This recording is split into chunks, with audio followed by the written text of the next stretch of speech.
Pada kesempatan kali ini, saya akan mempraktikkan keterampilan 4, yaitu variasi dengan topik pembahasan teks prosedur. Selamat menyaksikan. Selamat pagi, anak-anak. Pagi, Bu.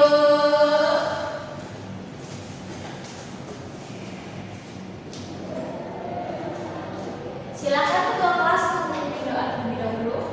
Semua siap, berdoa mulai. Berdoa selesai. Terima kasih kepada ketua kelas, yaitu Ibu awali terlebih dahulu ya. Assalamualaikum warahmatullahi wabarakatuh. Waalaikumsalam warahmatullahi wabarakatuh. Terima kasih. Kemudian Ibu persepsi ya. Ada yang tidak hadir? Hadir, Bu. Sama-sama ya. Alhamdulillah. Wah, luar biasa sekali ya kelas ini. Semoga kalian tetap semangat dan terus menyala, karena hari ini kita akan membahas sesuatu yang seru dan bermanfaat dalam kehidupan kita sehari-hari, yaitu tentang menyusun teks prosedur. Menyusun teks prosedur ya. Nah, apa sih itu teks prosedur? Sebelum itu, Ibu akan membacakan capaian dan tujuan pembelajarannya terlebih dahulu. Capaian pembelajaran yaitu peserta didik mampu memahami struktur dan ciri-ciri kebahasaan teks prosedur, serta dapat menyusun teks prosedur sederhana yang runtut, logis, dan sistematis atau komunikatif sesuai konteks kehidupan sehari-hari. Kemudian tujuan pembelajarannya, ada 5 tujuan pembelajaran. Yang pertama yaitu menjelaskan pengertian dan tujuan teks prosedur. Yang kedua, mengidentifikasi struktur serta pembahasan teks prosedur dari contoh sebuah teks.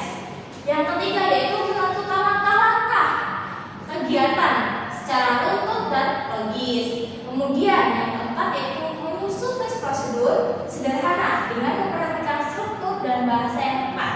Dan yang terakhir yaitu menyajikan teks prosedur secara lisan maupun tulisan. Baik, sebelum kita memulai pelajaran, coba bayangkan kalau kalian ingin membuat mie instan, apa yang kalian lakukan terlebih dahulu? Beli mie dulu, mie, masak air, potong sayur. Nah, tepat sekali ya, benar ya. Itu adalah contoh langkah-langkah teks prosedur. Jadi, teks prosedur berisi langkah-langkah untuk melakukan sesuatu dengan tepat. Pengertian dari teks prosedur itu sendiri yaitu teks prosedur adalah teks yang berisi langkah-langkah untuk melakukan sesuatu dengan benar dan berurutan. Kita sering banget ya menggunakannya dalam kehidupan sehari-hari seperti memasak, menanam, dan membuat konten. Siapa nih di sini yang suka buat konten kreator? Novia ya, Wah, Novia ingin jadi konten kreator ya? Wah, TikTokers dia ternyata. Nah, kemudian coba perhatikan gambar di bawah ini. Ini gambar apa? Orang cuci tangan. Orang sedang cuci tangan ya. Nah, ada yang bisa menyebutkan tidak langkah-langkah cuci tangan dengan benar? Saya, Bu. Ya, silakan. Aku basahi tangan, terus beri sabun, gosok-gosok bilas dan keringat dulu. Nah, betul sekali ya. Hebat sekali, keren anak ibu. Kalian baru saja membuat contoh tes prosedur ya, tanpa sadar ya. Itu adalah langkah-langkahnya. Kemudian,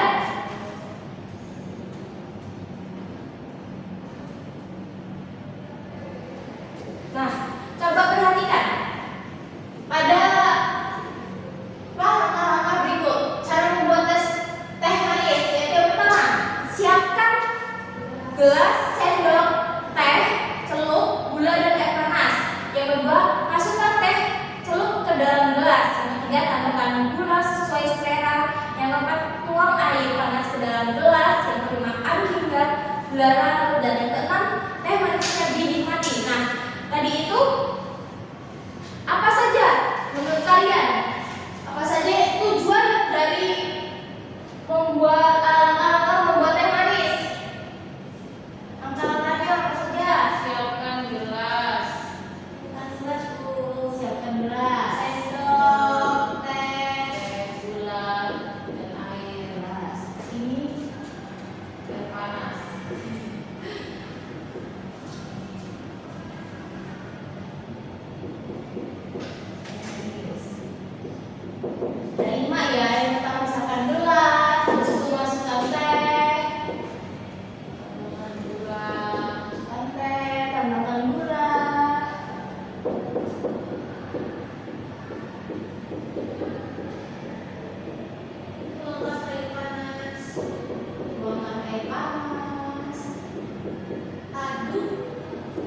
berlalu.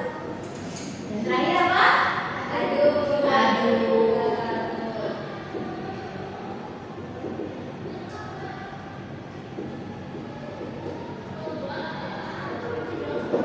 Yang keenam, siap dinikmati. Nah, tujuan pembelajaran kita hari ini adalah yang pertama memahami struktur teks prosedur dan yang kedua menyusun teks prosedur sederhana dengan bahasa yang jelas dan utuh. Nah, tadi ini adalah contoh dari teks prosedur. Bagian-bagian apa yang ada di dalam teks prosedur ini? Ada apa saja? Bagian membuat temasnya.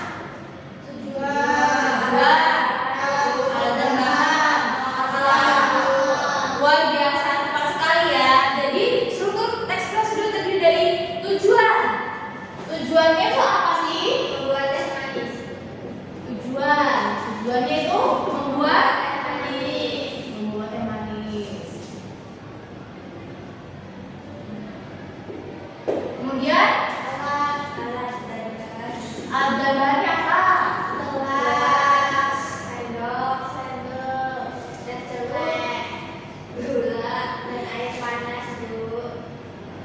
Gelas, sendok, termos.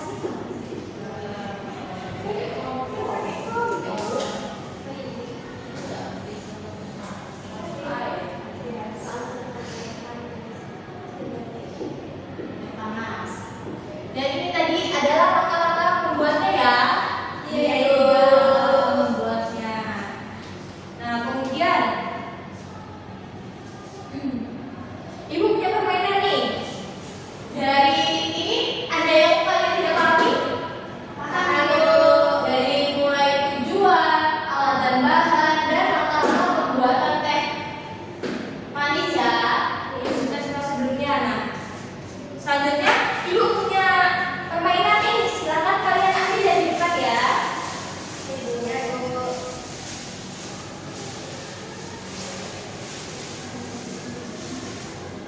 Silakan kalian ambil. Ya, boleh berurutan ya. Coba.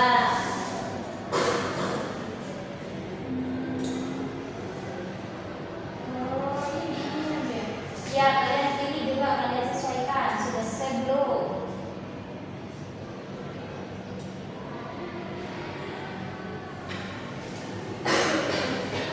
Sudah? Sudah. Silakan duduk ya. Kemudian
bahan-bahannya.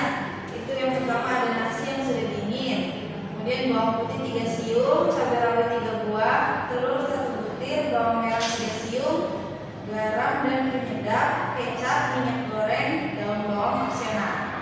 Nah, cara memasaknya itu haluskan bawang putih, cabai rawit dan tumis dengan irisan bawang merah dan telur hingga wangi. Kedua, masukkan nasi, aduk hingga merata, kemudian masukkan bumbu penyedap, garam dan kecap secukupnya. Dan yang ketiga, nasi goreng siap dihidangkan selagi hangat. Semakin nikmat dengan taburan bawang dan kerupuk. Coba diperhatikan, dilihatin ke teman-temannya, benar apa enggak ikutannya? Tidak terbalik dengan membuat kopi? Tidak. Wah, bagus sekali ya. Tadi itu langkah-langkahnya sudah jelas, teman-teman duduk ya. Kemudian selanjutnya ada lagi? Ibu. Ya, silakan Tan. Jadi saya akan menjelaskan mengenai Apa cara membuat es kopi susu. Untuk alatnya itu ada cangkir dan sendok teh. Lalu bahannya itu ada 2 sendok teh kopi bubuk, 1 sendok teh susu atau creamer, gula sesuai selera, lalu air panas. Untuk cara pembuatannya itu yang pertama masukkan gula dan kopi ke dalam gelas, yang kedua tuangkan air hangat, kemudian aduk kopi hingga larut, yang ketiga tambahkan susu atau creamer dan aduk hingga merata, dan keempat diamkan beberapa saat hingga kopi tidak terlalu panas. Yang kelima masukkan es batu secukupnya, dan yang keenam es kopi susu siap untuk dinikmati. Wah, cepat sekali ya. Coba diperhatikan, lihat ke temennya ya. Ada yang tertukar tidak? Tidak ya. Benar ya?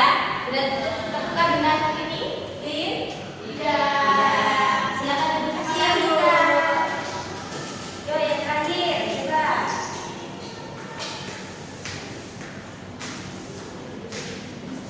Baik teman-teman, saya akan membacakan teks prosedurnya mengenai membuat lilin aromaterapi. Untuk bahannya ada lilin putih atau warna berukuran besar. Kemudian kedua, parfum aromaterapi, aroma alami seperti parfum melati atau kayu manis sesuai keinginan kita. Terus ada benang kasur, kemudian ada gelas kaca atau dengan ukuran kecil hingga sedang atau cetakan. Kemudian yang terakhir siapkan wajan. Kemudian untuk langkah-langkahnya, yang pertama panaskan lilin di atas wajan menggunakan api ukuran kecil. Buang suhunya jika sudah meleleh. Kedua, tambahkan parfum terapi dengan hati-hati. Ketiga, tuangkan lelehan lilin ke dalam gelas atau cetakan. Letakkan benang kasur sebagai suhu. Keempat, tunggu beberapa saat hingga lilin mengeras. Lima, keluarkan lilin dari cetakan tersebut. Enam, tempel bagian pinggir lilin dengan kayu manis dengan memanaskan bagian pinggir terlebih dahulu, susun dengan melingkar. Tunggu hingga lilin mengeras kembali dan lilin sudah siap digunakan. Wah, coba diperhatikan dari temennya. Sudah sesuai ya? Tepat ya? Terima kasih, Saneha. Ya. Buat kalian pelajar yang lupa ya, jangan lupa dicatat ya, anak-anak ya. Wah, kalian keren banget ini. Sudah berpikir kritis dan kreatif. Nah, hari ini kalian luar biasa aktif dan kompak. Kita sudah belajar bahwa teks prosedur membantu kita menyampaikan langkah-langkah secara urut dan jelas. Sebelum kita akhiri ya, sebelum ibu akhiri coba. Apa 3 bagian penting teks prosedur? Tujuan, alat dan bahan, langkah-langkah. Betul sekali. Nah, untuk tugas refleksi singkatnya ya, coba dicatat. Oke, Bu. Apa Ibu? Tugasnya, untuk tugas di rumah silakan dicatat ya. Di PPT. Tuliskan 1 kegiatan yang ingin kalian buat teks prosedurnya di rumah. Misalnya, cara membuat video edukatif di TikTok atau cara merawat tanaman hias di kamar. Ya,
wabarakatuh. Izin memperkenalkan diri, nama saya Novia Fitri Ramadi dengan NPM terakhir 41.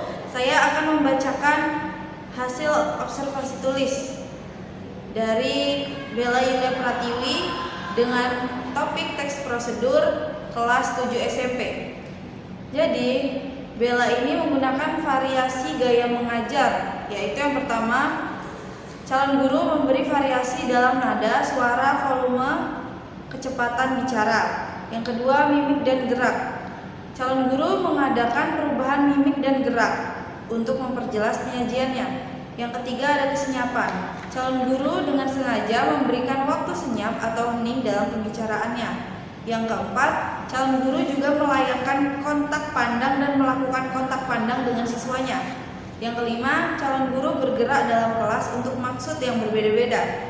Yang keenam, calon guru juga memberikan tekanan pada butir-butir yang penting dari penyajian dengan menggunakan bahasa lisan, seperti dengan baik-baik dan perhatikan ini, dan isyarat yang cocok.